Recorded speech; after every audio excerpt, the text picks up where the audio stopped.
Welcome to Faith in 5, a weekly video devotional designed to discuss practical spiritual concepts in 5 minutes or less. I'm your host, Mark Vandella. So I got to hang out with my nephew on his 3rd birthday a couple weeks ago. And it was funny, we celebrated his birthday on Saturday and then spent the night, and Sunday morning when we got up, he was playing with a bunch of his new toys. And out of nowhere, he looked at me and he said, "Uncle Mark, are you brave?" And I said, buddy, I like to think that I am.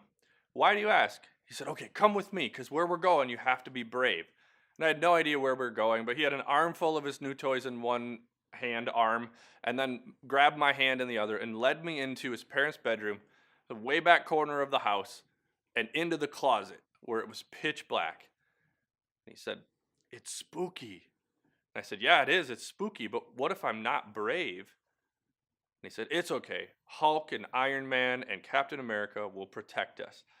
So we hung out in the closet for a while, and he kept talking about how brave we were and how spooky it was. And to be honest, I like to think of myself as somebody who's courageous, who would step into difficult situations.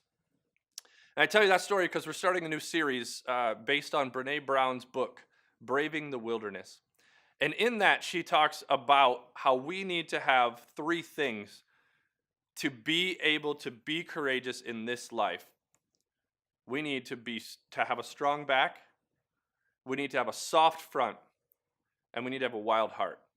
And so we're going to do a 3-week series on each of those, and today is strong back.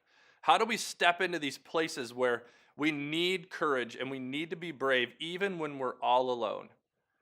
See, it's easy to be really confident and courageous and pretend that we're brave when maybe we're outside of the situation, or maybe when the situation, there's nothing really on the line. We might talk to our friends and family about how we would behave if a situation presented itself, and then unfortunately, the situation might show up. Would we still be brave and courageous in those moments? We live in a world full of messed up stuff where people who talk about leadership and talk about being brave and being courageous, when they have to be, they're not. We continue to see example after example of people who are abusing power, who are very good with their words on one side, and then behavior is so different, and we don't have the courage to do something about it. Brené says in her book, she says, "It's okay with me if I'm all alone, as long as I'm stepping into what's right." And I believe that in this world and in this life, God is asking more of us to have a strong back, to stand for what's right, to see people as human, to see them as in the image of God, children of God, and stand up for those people, to do what's right. See, courage is kind of like a muscle. It's something that we have to work out. We have to do it. And maybe when we try it the first time, it's more scary, and we're not as good as it. If I had to do 25 push-ups right now, I think I'd be gassed. I don't even know if I could get to 25. But if I did that every day for the next month, 25 would be a joke. Courage works very similarly. There's a couple spots in the Bible where Jesus steps into things with courage. And so oftentimes I think we get the picture of Jesus a little bit wrong. We picture him in this beautiful white flowy robe and perfectly manicured hair, and that he's always super gentle and kind. And yet there are times in the Bible where Jesus stands strong and confronts things that are wrong. The most obvious example is when he goes into the temple irate and he starts flipping tables.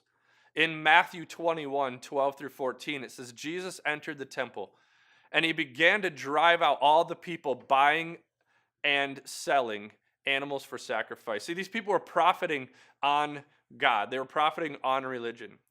Another account of that in John says that Jesus showed up with a whip. And so he showed up and was cracking this whip and saying, "Get out of here, this is wrong."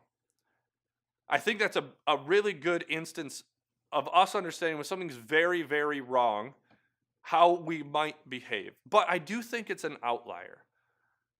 Most of the time when Jesus stepped up, it wasn't asking him to stand between danger and put his life on the line physically in the moment. Most of the time it was him standing in front of the Jewish religious leaders And he had to be courageous and hold them accountable to what really God was saying in the Bible. So what I think we should do is we should carry with us these examples. In John 5:15 through 18, Jesus has just healed a boy. It was the right thing to do. It's what God has asked him to do. And yet the Jewish leaders began harassing him for breaking the Sabbath because this boy happened to come to him on a day when Jesus wasn't supposed to work.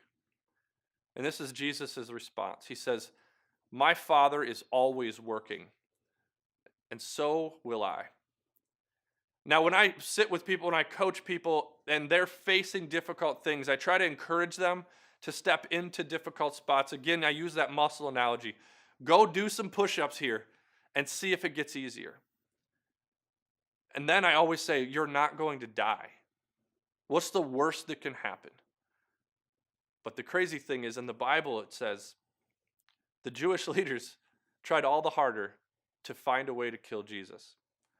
So Jesus even stepped into things that could hurt him, that could harm him long term.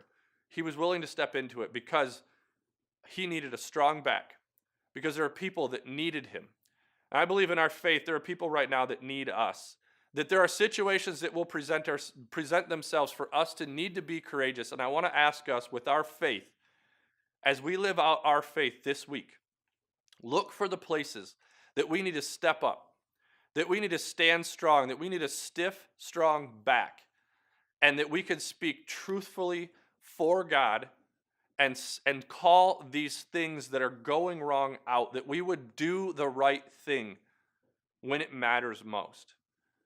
This week, please be courageous, because I believe God is asking us to do so.